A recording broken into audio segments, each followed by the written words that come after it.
എല്ലാവർക്കും നമസ്കാരം. Welcome back to Niyans. അപ്പത്തിൻ്റെയോ ചപ്പാത്തിയുടെയോ പൊറോട്ടയുടെയോ ഒക്കെ കൂടെ കഴിക്കാൻ പറ്റുന്ന ഒരു വെറൈറ്റി ചിക്കൻ കറിയുടെ റെസിപ്പിയാണ് ഇന്നത്തെ വീഡിയോയിലുള്ളത്.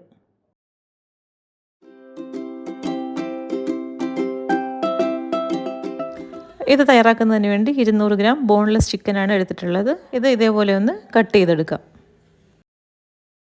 കുറച്ച് വലിയ പീസസ് ആയിട്ട് കട്ട് ചെയ്തെടുക്കാം.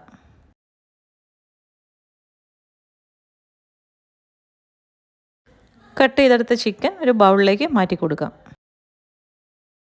ഇനി അതിലേക്ക് 1 ടേബിൾ സ്പൂൺ സോയാ സോസും 1 ടീസ്പൂൺ ഒലിവ് ഓയിലും 1 ടീസ്പൂൺ തേനും ആവശ്യത്തിനുള്ള ഉപ്പും 1 ടേബിൾ സ്പൂൺ വെളുത്തുള്ളി ചെറുതായി കട്ട് ചെയ്തതും 1 ടീസ്പൂൺ കുരുമുളക് പൊടിയും 1.5 ടേബിൾ സ്പൂൺ കോൺഫ്ലോറും കൂടി ചേർത്തോടെ എല്ലാം നന്നായി ഒന്ന് മിക്സ് ചെയ്തെടുക്കാം. എല്ലാം കൂടി നന്നായി ഒന്ന് മിക്സ് ചെയ്ത് കൊടുത്തതിന് ശേഷം അരമണിക്കൂറോളം ചിക്കനകത്ത് ഇതെല്ലാം ഒന്ന് പിടിക്കാൻ വേണ്ടി റെസ്റ്റ് ചെയ്യാൻ വെക്കാം.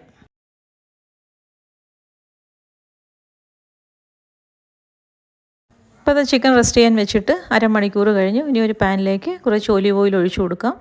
എന്നിട്ട് ഓരോ ചിക്കൻ പീസസും ഇതിലേക്ക് ഇട്ട് കൊടുത്തൊന്ന് ഫ്രൈ ചെയ്തെടുക്കാം. ഒരുപാട് ഡീപ്പ് ഫ്രൈ ചെയ്യേണ്ട ആവശ്യമില്ല, ജസ്റ്റ് ഒരു ഷാലോ ഫ്രൈ മാത്രം മതിയാകും. ഒരു സൈഡ് ഇപ്പം നന്നായി പരുവായി വന്നിട്ടുണ്ട്. ഇനി മറിച്ചിട്ട് കൊടുക്കാം. ഏകദേശം 2 മിനിറ്റോളം മതിയാകും ഇതൊരു സൈഡൊന്ന് പരുവായി കിട്ടാൻ. മറിച്ചിട്ട് കൊടുത്ത് വീണ്ടും ഒരു 2 മിനിറ്റ് എണ്ണയിലിട്ടതിന് ശേഷം കോരി മാറ്റാം. ഈ ഒരു പരുവാകുമ്പോഴേക്കും എണ്ണയിൽ നിന്നും കോരി മാറ്റാം. ഇതേപോലെ ഒരു ലൈറ്റ് യെല്ലോ കളറാകുമ്പോഴേക്കും കോരി മാറ്റാം. ഇനി ഒരു ചെറിയ ബ്രൊക്കോളി എടുത്തിട്ടുണ്ട്. അത് ഇതേപോലെ ഒന്ന് കട്ട് ചെയ്തെടുക്കാം.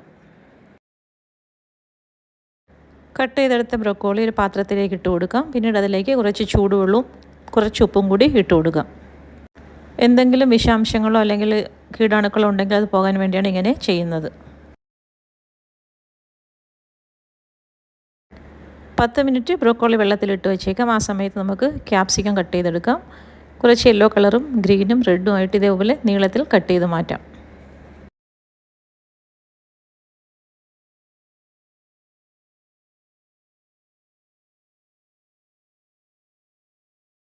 പിന്നീട് ഒരു സവാളയും കൂടി ഇതേപോലെ നീളത്തിൽ സ്ലൈസ് ചെയ്ത് വയ്ക്കാം.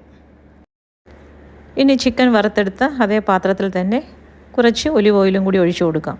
ഇനി അതിലേക്ക് 1 ടീസ്പൂൺ വെളുത്തുള്ളി പേസ്റ്റ് ഇട്ട് കൊടുത്തൊന്ന് സോട്ട് ചെയ്തെടുക്കാം. വെളുത്തുള്ളി സോട്ട് ചെയ്തെടുത്തതിന് ശേഷം അതിലേക്ക് സവാള കട്ട് ചെയ്തതും കൂടി ഇട്ട് കൊടുത്ത് അത് ഒന്ന് ജസ്റ്റ് ഒന്ന് സോട്ട് ചെയ്തെടുക്കാം. സവാള ഒന്ന് ചെറുതായി വാടി വരുന്ന സമയത്ത് അതിലേക്ക് ബ്രൊക്കോളി ഇട്ട് കൊടുക്കാം.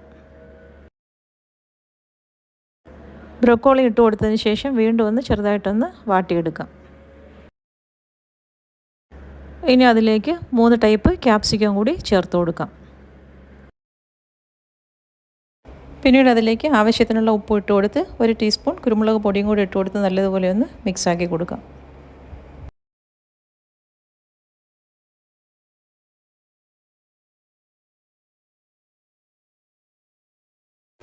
എല്ലാം കൂടി നന്നായി മിക്സാക്കിയതിന് ശേഷം അതിലേക്ക് ഫ്രൈ ചെയ്ത് വെച്ചിരിക്കുന്ന ചിക്കനും കൂടി ചേർത്ത് കൊടുക്കാം. ചിക്കനും ചേർത്ത് കൊടുത്ത് വീണ്ടും നല്ലതുപോലെ ഒന്ന് മിക്സ് ചെയ്തെടുക്കാം.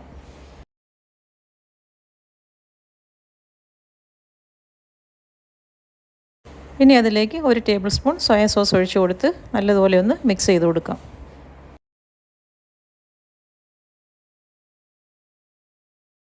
ഇനി 1 ടേബിൾ സ്പൂൺ കോൺഫ്ലവർ 1/4 കപ്പ് വെള്ളത്തിൽ കലക്കി ഇതിലേക്ക് ഒഴിച്ചു കൊടുക്കാം. കോൺഫ്ലവർ ഒഴിച്ചു കൊടുത്തതിന് ശേഷം എല്ലാം കൂടി നല്ലതുപോലെ ഒന്ന് മിക്സ് ചെയ്തെടുക്കാം. ഇനി അടച്ചു വെച്ചതിന് ശേഷം ഒരു 10 മിനിറ്റ് ഒന്ന് വേവിച്ചെടുക്കാം. ഇപ്പോൾ അതാ 10 മിനിറ്റൊക്കെ കഴിഞ്ഞ് കറിക്ക് കുറച്ച് ഗ്രേവിയും വന്നിട്ടുണ്ട്. ഈ ഒരു സമയമാകുമ്പോഴേക്കും നല്ലതുപോലെ ഒന്ന് മിക്സ് ചെയ്തതിന് ശേഷം ഫ്ലെയിം ഓഫ് ചെയ്യാം. സൂപ്പർ ടേസ്റ്റിലുള്ള ഒരു ചിക്കനാണ്. ചപ്പാത്തിയുടെ കൂടെയോ പൊറോട്ടയുടെ കൂടെയോ അപ്പത്തിൻ്റെ കൂടെയോ ഒക്കെ സൈഡായിട്ട് കഴിക്കാൻ പറ്റിയ ഒരു ഐറ്റം. വീഡിയോ ഇഷ്ടമായി ലൈക്ക് ചെയ്ത് സബ്സ്ക്രൈബ് ചെയ്ത് സപ്പോർട്ട് ചെയ്തേക്കൂ. വീണ്ടും അടുത്ത വീഡിയോയിൽ കാണുന്നത് വരെ bye from Niyans. Thanks for watching.